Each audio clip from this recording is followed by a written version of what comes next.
দাঁড়াও বন্ধুরা, রাত্রে শুতে যাওয়ার আগে মশারির তলে তো যাবেই। একটা কাজ করে ফেলো, ছোট্টখানি একটা কাজ।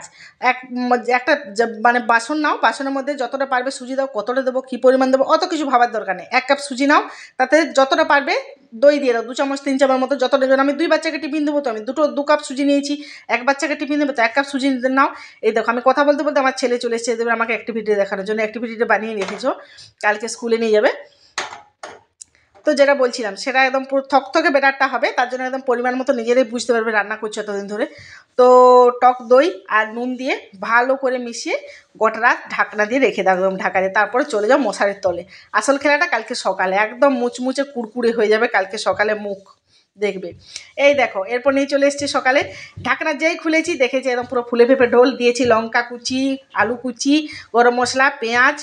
তো আমার কাছে সবজি ছিল না, তোমরা যা পারো ক্যাপসিকাম, গাজর, ধনেপাতা সব দিয়ে দাও। আর 2 চামচের মতো কর্নফ্লাওয়ার, ইয়া তো চালের গুঁড়ি, ইয়া তো ময়দা, যা ইচ্ছে দিয়ে দাও। চটকে চটকে হাতে ভালো করে মেখে নাও। আর একটা কথা বলে রাখি মাখতে মাখতে, আমার চ্যানেলটা যদি তোমাদের ভালো লাগে, আমার ভিডিও যদি তোমাদের ভালো লাগে, অবশ্যই আমার চ্যানেলকে সাবস্ক্রাইব করে রাখো নতুন নতুন এরকম ভিডিও পাওয়ার জন্য। তো ভালো লাগলে লাইক, কমেন্ট, শেয়ার অবশ্যই। তো এরপর গরম তেলে দিলে ফুলে ফেপে ঢোল হয়ে উঠে আসবে, আর মুখে একদম কুড়মুড়ে কুড়মুড়ে লাগবে, খুবই খেতে ভালো লাগে। এরপর দেখো আমি কড়াইতে দিয়ে দিলাম। আর একদম কিন্তু বেশি আছে দেবে না, একদম অল্প অল্প আছে ভাজবে, নইলে ভেতরটা, উপরটা লাল হয়ে যাবে, ভেতর থাকবে সাদা, ভালো লাগবে না। তো অল্প আছে আস্তে আস্তে করে ভেজে নিও হাতে সময় নিয়ে। তো চলো।